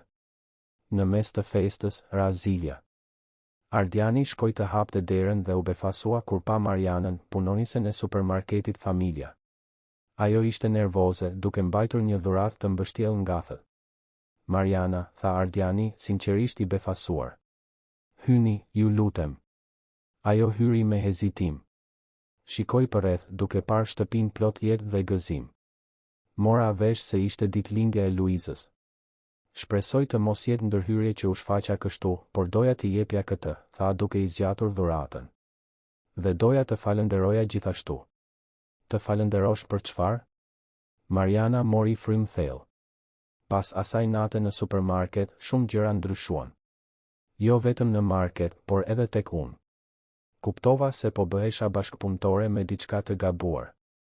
Se frika e humbjes së punës nuk justifikonte të qëndroja e heshtur. Kështu që fillova të flas më shumë. Të vë në dyshim më shumë. Dhe e dini se çfarë ndodhi? Më graduan. Artani dhe Klaudia kuptuan se kishin nevojë për njerëz që thoshin të vërtetën, jo vetëm që bindeshin. Tani jam menaxhere. Dhe pjesë e funksionit tim është të garantoj se asgjë si ajo që ndodhi me Luizën nuk do të ndodhë më. Ardiani buzëqeshi. Më vjen mirë ta dëgjoj këtë, Mariana. Vërtet. Ata thirrën Luizën, e cila u befasua dhe u gëzua kur pa Marianën. Gruaja u ul në gjunjë në nivelin e vajzës dhe i dha dhuratën. Gëzuar ditëlindjen, Luiza. Dhe më fal që nuk bëra më shumë për ty kur duhej. Luiza, me mençurinë e pafajshme të fëmijëve që falin lehtë, vetëm buzëqeshi dhe e përqafoi Marianën. Gjithçka është në rregull. Gjithçka është më mirë tani. Dhe ishte vërtet. Gjithçka ishte më mirë. Jo perfekte, sepse jeta kur nuk është perfekte. Por pafundësisht më mirë se sa ishte. Më vonë, kur festa filloi të mbaronte dhe të ftuarit gradualisht po largoheshin, erdhi një vizitë e papritur që do të ndryshonte gjithçka përsëri. Një grua elegante, rreth të 60-tave, me flokë të thinjur të rregulluar në mënyrë perfekte, rroba të shtrenjta por diskrete. Ajo i raziles dhe kur Ardiani hapi derën, u zbe. Mami, tha ai, i tronditur. Çfarë po bën këtu? Amelia Gjoni e shikoi të birin me një shprehje që përziente kuriozitetin dhe diçka që mund të ishte mosaprovim ose interes, e vështirë për t'u dalluar. U ktheva nga Evropa më herët. Dhe kam dëgjuar histori shumë interesante për djalin tim. Vendosa t'i shoh me sytë e mi. Ardiani u ndje papritur si një adoleshent i kapur duke bërë diçka të gabuar, megjithse racionalisht e dinte se nuk kishte asgjë të gabuar në atë që po bënte. Megjithatë, prania e nënës së tij, me gjithë bagazhin emocional që mbante, ndryshonte dinamikën e gjithçkaje. Hyr, tha ai, duke vendosur se nuk kishte arsye të fshite asgjë. Amelia hyri dhe shikimi i saj me përvojë skanoi skenën. Shtëpia modeste por e rregulluar me dashuri. Dekorimet e festës së fëmijëve. Të ftuarit e fundit që bisedonin. Helena që pastronte gota letre. Luiza që luante me një shoqe në cep të dhomës. Këtu ke kaluar kohën tënde, tha Amelia, jo saktësisht në formë pyetjeje. Po. Mami, më lejo të prezantoj. Zonja Helena, Luiza, e jani këtu ju lutem. Helena u afrua, duke fshirë duart me nervozizëm në pantallona. Luiza erdhi me vrap, duke u ndalur pranë Ardianit me një familiaritet që nuk i shpëtoi Amelis. Kjo është nëna ime, Amelia Gjoni, tha Ardiani. Mami, kjo është Helena dhe vajza e saj Luiza. Ato janë, ndaloi ai, duke kërkuar fjalët e duhura. Ato janë familje. Amelia e studioi Helenën me një shikim depërtues. Familje, përsëriti ajo. Sa interesante. Dhe studioi Luizën, e cila e shikonte me kuriozitet fëminor pa frikë. Ti je gjyshja e xhaxhi Ardianit, pyeti Luiza pafajësisht. Jam nëna e tij, e dashur. Atëherë ti je si gjyshja ime e huazuar, sepse ai është xhaxhai im i huazuar. Logjika fëminore i shkuli një buzëqeshje të papritur Amelis. Gjyshe e huazuar. Kur nuk më kanë quajtur kështu më parë. Helena u përpoq të ndërhynte. Luiza, mos e shqetëso zonjën. Por Amelia ngriti dorën. Nuk është shqetësim. Është freskuese dhe e sinqertë. Diçka që mungon në rrethin tim të zakonshëm. Ajo e ktheu vëmendjen tek Ardiani. Duhet të bisedojmë. Privatisht. Ardiani shikoi Helenën, e cila i bëri shenjë diskretisht se gjithçka ishte në rregull. Ai e çoi Amelin në një nga dhomat e zbrazta, mbylli derën dhe u përgatit për konfrontimin që e dinte se do të vinte. Amelia nuk humbi kohë. Kam dëgjuar, thashë theme, Ardian. Që ti po përfshihesh me një familje në nevojë, duke shpenzuar para, duke siguruar punë, strehim. Mendova se ishin egzagjerime, por shoh se nuk janë. Nuk janë, konfirmoi Ardiani, duke kryqëzuar krahët mbrojtësisht. Dhe nuk pendohem për asgjë. Nuk të kërkova të pendohesh. Po përpiqem të kuptoj. Të kuptosh çfarë? Çfarë ka ndryshuar? Ti kalove vite i fokusuar vetëm në biznes, duke mbajtur distancë emocionale nga gjithçka dhe të gjithë. Pas babait tënd, u mbyll edhe më shumë. Dhe pa pritur, kjo. Ajo bëri një gjest të paqartë në drejtim të derës. Një familje që nuk është e jotja, një vajzë që të quan xhaxha, përfshirje emocionale që gjithmonë e ke shmangur. Ardiani ndjeu zemërimin fillestar t'i linte vend diçkaje më komplekse. Ndoshta sepse gjeta diçka që ja vlente të përfshihesha emocionalisht. Ndoshta sepse kuptova se e gjithë pasuria ime nuk kishte asnjë kuptim nëse nuk bëja diçka të dobishme me të. Ndoshta sepse Luiza më kujtoi se ende jam njeri, jo vetëm një biznesmen. Amelia e vëzhgoi në heshtje për një moment të gjatë. Pastaj, çuditërisht, buzëqeshi. Babai yt do të ishte krenar. Çfarë? Karli gjithmonë donte që ti të ishe më shumë se thjesht i suksesshëm në biznes.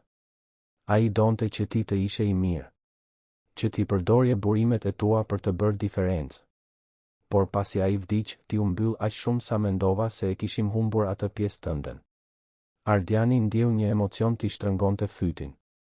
Nuk e dija se ndiheshe kështu. Sepse kur nuk biseduam vërtet, Ardian. Pasi babai yt iku, secili prej nesh e përballoi dhimbjen në mënyrën e vet, unë duke udhëtuar, ti duke punuar, motrat e tua duke formuar familje. U larguam kur duhej të ishim afruar. Ajo bëri një hap drejt të birit dhe i preku fytyrën, një gjest amësor që Ardiani nuk e kishte marrë prej vitesh. Jam krenare për ty për atë që po bën këtu. Vetëm një gjë kërkoj. Çfarë? Mos e bëj këtë vetëm. Më lejo të ndihmoj. Lejo familjen tënde të ndihmoj. Nëse kjo është e rëndësishme për ty, atëherë është e rëndësishme edhe për ne. Ardiani e përqafoi nënën, i befasuar se sa shumë kishte nevojë për atë njohje, për atë mbështetje. Kishin humbur kaq shumë kohë në distancë emocionale të panevojshme. Por ndoshta nuk ishte vonë për t'u rilidhur. Kur u kthyen në dhomën e ndenjes, Helena dhe Luiza ishin ende aty, tani vetëm, duke pastruar gjurmët e fundit të festës. Amelia i befasoi të gjithë duke marrë një leckë dhe duke filluar të ndihmonte. Zonja Helena, tha ajo ndërsa pastronte një tavolinë. Djali im më tregoi pak nga historia juaj. Do të doja të dëgjoja më shumë, nëse nuk ju bezdis. Helena, fillimisht e friksuar nga prania e asaj gruaje që qartësisht i përkiste një botë tjetër, gradualisht u çlirua kur kuptoi se Amelia ishte sinqerisht e interesuar. Ato biseduan ndërsa mbaronin së rregulluari dhe Ardiani vëzhgoi i magjepsur atë lidhje të pamundur që po formohej. Luiza, e lodhur nga festa por e lumtur, u ul në prerin e Ardianit dhe mbështeti kokën në gjoksin e tij. Ishte ditëlindja më e mirë e jetës sime, përshpëriti ajo e përgjumur. Më vjen mirë, vogëlushe. Xhaxhi Ardian, kur të rritem, do t'i ndihmoj fëmijët e tjerë siç më ndihmove ti mua. Të premtoj. Ardiani ndjeu lotët t'i djegin syt. Ti tashmë je e mrekullueshme, Luiza.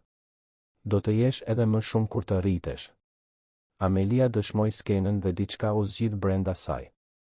Kishte kuptuar më në fund se çfarë kishte gjetur djali i saj aty. Nuk ishte një projekt bamirësie për t'u ndjerë mirë. Ishte lidhje e vërtet njerëzore. Ishte familje e zgjedhur. Ishte qëllim. Në muajt që pasuan ditëlindjen e Luizës, gjërat vazhduan të përmirësoheshin. Amelia, besnike ndaj fjalës së saj, u përfshi. Përdori lidhjet e saj shoqërore për të mobilizuar familje të tjera të pasura të Tiranës për të adoptuar kauza të ngjashme. Jo bamirësi përballëse, por partneritete të sinqerta me familjet në nevojë. Punësim real, strehim i përshtatshëm, arsim cilësor. Rasti i Helenës dhe Luizës u bë një model jo zyrtar për atë që Amelia filloi ta quante projekti Diniteti. Ardiani e formalizoi përmes Gjoni Konstruksion, duke krijuar një departament specifik të përgjegjësisë sociale. Punësuan punonjës social, krijuan protokolle, vendosën partneritete me qeverisjen vendore. Supermarketit Familja, në presionin e reagimit dhe dëshirës së sinqertë për të bërë më mirë, u bë partner i projektit duke dhuruar ushqime të vërteta për familjet në nevojë, jo mbeturina. Artani dhe Claudia, fillimisht mbrojtës, përfundimisht e përqafuan ndryshimin si një mundësi për shpengim. Helena, përveç punës së saj, u bë konsulente jo formale e projektit. Kush më mirë se dikush që e kishte jetuar atë realitet mund të vlerësonte se çfarë u nevojitej vërtet familjeve në vështirësi. Perspektiva e saj ishte e paçmueshme dhe Ardiani u sigurua që ajo të kompensohej siç duhet për këtë punë shtesë. Luiza lulëzoi në shkollë. Notat e saj u përmirësuan në mënyrë dramatike. Ajo zbuloi talent për artin, duke kaluar orë të tëra duke vizatuar dhe pikturuar. Ardiani e regjistroi në kurse arti, duke ushqyer atë pasion. Kush e dinte se çfarë mund të bëhej ajo vajzë kur kishte mundësitë e duhura. Një vit pas asaj nate transformuese krishtlindjesh, të gjithë u mblodhen përsëri. Jo në një shtëpi të vogël në kombinat, por në një shtëpi më të madhe që Ardiani e kishte ndihmuar Helenën ta blinte. Ajo kishte insistuar ta blinte, jo vetëm ta merrte me qira. Donte diçka vërtet të sajën, të ndërtuar me punën e saj. Ardiani i ofroi ndihmë me paradhënien dhe i garantoi një normë interesi të favorshme, por pjesën tjetër Helena do ta paguante me pagën e saj gjatë viteve. Ishte çështje diniteti për të. Shtëpia kishte një kopsht ku Luiza mund të luante. Kishte hapësirë të mjaftueshme për të pritur vizita. Kishte një kuzhinë ku Helena gatuante me kënaqësi në vend të dëshpërimit. Kishte 2 dhoma të rehatshme ku të dyja flinin mirë. Ishte një shtëpi e vërtetë. Atë krishtlindje, përveç Helenës, Luizës dhe Ardianit, ishin gjithashtu Amelia, motrat e Ardianit me familjet e tyre, disa nga përfituesit e projektit Diniteti me familjet e tyre, punonjës që ishin bërë miq. Shtëpia ishte plot jetë, zhurmë, të qeshura. Ardiani, duke vëzhguar skenën, mendoi se sa shumë i kishte ndryshuar jeta. Një vit më parë, ishte vetëm në apartamentin e tij bosh, duke soditur edhe një krishtlindje pa kuptim. Tani ishte i rrethuar nga njerëz që i donte dhe që e donin. Kishte një qëllim. Kishte familje. Kishte kuptim. Helena ju afrua në kuzhinë, ku ai po ndihmonte të organizonte pjatat. Faleminderit, tha ajo thjesht. Ke falënderuar 1000 herë. Dhe do të falenderoj 1000 herë të tjera. Ti më ktheve dinitetin kur mendoja se e kisha humbur plotësisht. Më tregove se të kërkosh ndihmë nuk është dobësi. Se të pranosh ndihmë nuk është turp. Dhe më ktheve vajzën time. Si të ktheva vajzën tënde? Luiza gjithmonë ka qenë vajza ime, sigurisht. Por ajo po humbiste. Po humbiste fëmijërinë, pafajësinë, lehtësinë. Po bëhej një e rritur e vogël shumë shpejt. Ti më ndihmove t'i ktheja asaj të drejtën për të qenë fëmijë. Dhe kjo, tha ajo me lot në sy, kjo nuk ka çmim. Ardiani e përqafoi Helenën. Ju të dyja më kthyet humanizmin tim. Do të thosha se jemi barazim. Luiza hyri me vrap në kuzhinë, tani 10 vjeç dhe dukshëm më e gjatë, më e sigurt, më vetvetja. Xhaxhi Ardian, eja shiko vizatimin që bëra për ty, ai e ndoqi deri në dhomën e ndenjes, ku ajo I tregoi me krenarin një vizatim të kornizuar. Ishte një familje e vizatuar me aftësinë në rritje të një fëmije të talentuar. Kishte një grua që ishte padyshim Helena, një vajzë që ishte Luiza, një burr I gjatë që ishte Ardiani dhe një grua më e moshuar që ishte Amelia. Të gjithë të kapur për dore, duke buzëqeshur. Jemi ne, shpjegoi Luiza pa nevojë. Familja jon. Ardiani shikoi vizatimin dhe kuptoi se aty ishte kapur diçka thelbësore dhe e vërtetë. Ata ishin familje. Jo nga gjaku, jo nga mjetet konvencionale, por nga zgjedhjet që bën, nga kujdesi që ndan, nga dashuria që ndërtuan së bashku. Është perfekt, tha ai, me zërin që I dridhej. Do ta ruaj për gjithmonë. Atë natë, pasi të gjithë u larguan dhe shtëpia u kthye në heshtje, Ardiani, Helena, Luiza dhe Amelia u ulën në verandë. Ajri I Tiranës ishte I freskët, qielli I yllëzuar mbi ta. Luiza flinte në prerin e Helenës, e raskapitur nga një ditë e lumtur. Amelia thurte qetësisht diçka që e kishte bërë gjithë jetën, por që Ardiani rrallë e dëshmonte. Dhe Ardiani vetëm vëzhgonte në paqe. E di, tha Amelia duke thyer heshtjen. Babaju thoshte se masa e vërtetë e suksesit nuk është sa para grumbullojmë, por sa jetë prekim pozitivisht. Mu deshën vite për të kuptuar se çfarë donte të thoshte. Por tani e kuptoj. Dhe shoh se edhe ti e ke kuptuar. Ardiani tundi kokën. Luiza ma mësoi këtë. Ajo dhe zonja Helena. Më mësuan se lidhjet e vërteta, qëllimi I vërtet, dashuria e përbashkët, këto janë gjërat që vërtet kanë rëndësi. Pjesa tjetër është vetëm një mjet për këto qëllime. Helena, duke I përkëdhelur flokët Luizës, buzëqeshi. Edhe ju më mësuat. Se dinjiteti nuk është I papajtueshëm me pranimin e ndihmës. Se forca mund të nënkuptoj të pranosh se ke nevojë për mbështetje. Se familja është ajo që ndërtojmë, jo vetëm ajo që trashëgojmë. Ata qëndruan kështu për një kohë të gjatë, 4 njerëz nga botë të ndryshme që fati I kishte bashkuar në një mënyrë të pamundur por perfekte. Kishin filluar si të huaj, u bën një projekt ndihme dhe më në fund u shndërruan në diçka shumë më të thellë dhe të vërtetë. Familje. Dhe ndërsa yjet shkëlqenin mbi Tiranë, ndërsa Luiza ëndërronte për të ardhme të mundshme, ndërsa Helena më në fund I lejonte vetes të relaksojë pa shqetësime të vazhdueshme, ndërsa Ardiani dhe Amelia rilidheshin përmes një qëllimi të përbashkët, një gjë u bë e qartë.